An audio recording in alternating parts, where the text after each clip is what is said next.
सुप्रभात बच्चों। कक्षा 8वीं संस्कृत की कक्षा में आज हम पढ़ेंगे सूक्तयः। 19 पाठ है, एकोन विषय पाठ सूक्तयः। 6वीं 7वीं में भी आप लोग सूक्ति पढ़ चुके हो। सुधन उक्ति, सु माने अच्छी और उक्ति माने बातें, अर्थात अच्छी बातें। हम कहीं भी जैसे मंदिर जा रहे हैं, विद्यालय जा रहे हैं या कहीं भी, तो वहाँ पर सूक्ति लिखा होता है, कम शब्दों में अधिक से अधिक बातें, है ना, वो है सूक्ति। तो 10 है बेटा, हम लोग आज 5 पढ़ेंगे और अगले पीरियड में 5 पढ़ेंगे। पहला है श्रद्धावान लभते ज्ञान, ये 6वीं में आप लोगों ने पढ़ा है ना। श्रद्धावान व्यक्ति ज्ञान प्राप्त करता है, ठीक है। अब श्रद्धा क्या है ना, मंदिर में कहीं भी आप लोग श्रद्धा शब्द पढ़ते हो। श्रद्धा माने हम जिन भी गुरु को मानते हैं उनके प्रति हमारी समर्पित भावना, मतलब समर्पण, वो क्या है, श्रद्धा है। जैसे हम जिन गुरु को भी मानते हैं तो उनकी अगर हम श्रद्धा रखते हैं, मतलब पूरी तरह समर्पित हो गए उनके प्रति, तो हम उनकी हर बात मानेंगे।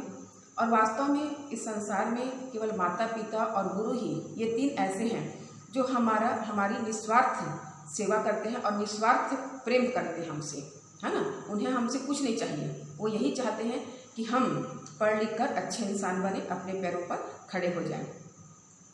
तो जब हम गुरु के प्रति श्रद्धा रखते हैं, उनकी बातें पूरी मानेंगे, तो गुरु तो हमारे लिए अच्छा काम ही करेंगे, हमें अच्छा मार्ग बताएंगे, है ना।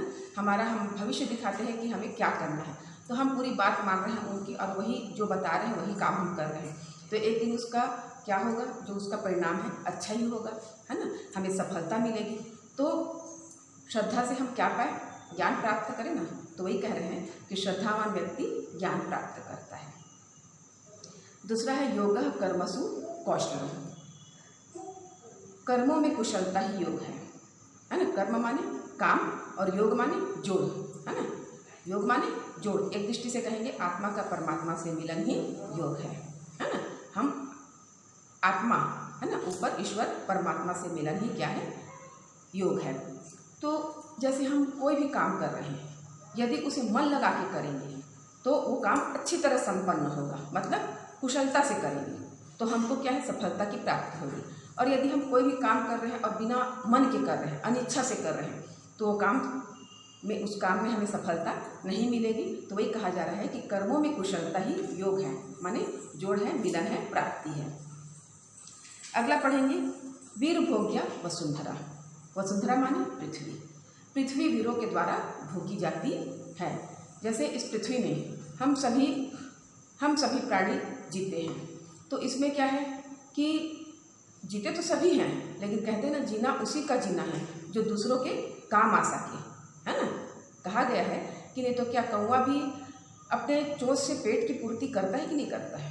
तो उसी तरह जीना उसी का जीना है जो दूसरों के काम आ सके, केवल अपने लिए जीना ही जीना नहीं है। तो पृथ्वी में जो हम सब जीते हैं, तो जिनकी सोच है कि हमें राष्ट्र के लिए जीना है, देश के लिए, अपनी धरती माँ के लिए कुछ अच्छा करना है, तो पृथ्वी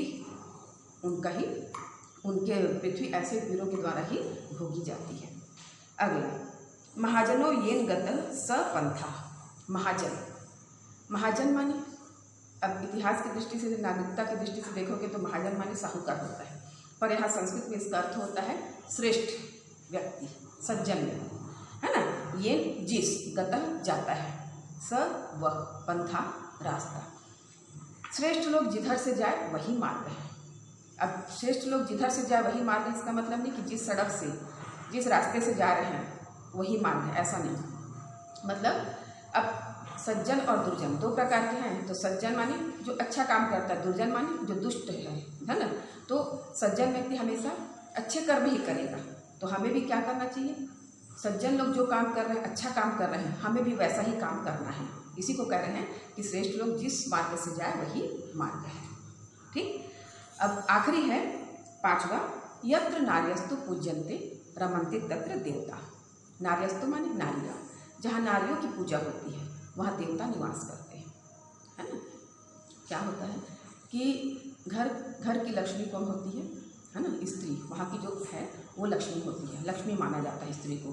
क्यों माना जाता है, क्योंकि स्त्री क्या करती है, वो सुबह से शाम तक है ना, खाना बनाना सबके लिए, जितने परिवार में जितने सदस्य हैं सबके लिए वो क्या करती, सबकी आवश्यकताओं की पूर्ति करती। खाना पकाना, कपड़े धोना, बर्तन धोना, सबकी आवश्यकताओं की पूर्ति करती। किसी की तबीयत खराब है तो रात भर जागना, है ना, सबकी सेवा करती। मतलब वो अपने अच्छे काम से अपने घर को उज्ज्वल बनाती है।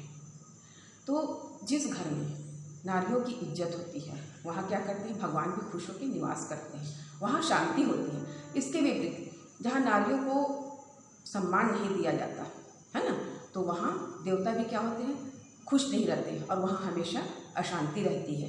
इसलिए कहा जाता है कि यत्र नार्यस्तु पूज्यन्ते रमन्ते तत्र देवता। तो जहाँ नारियों की पूजा होती है वहाँ देवता निवास करते हैं। तो बच्चों आज के लिए इतना ही, अब हम अगली क्लास में पढ़ेंगे।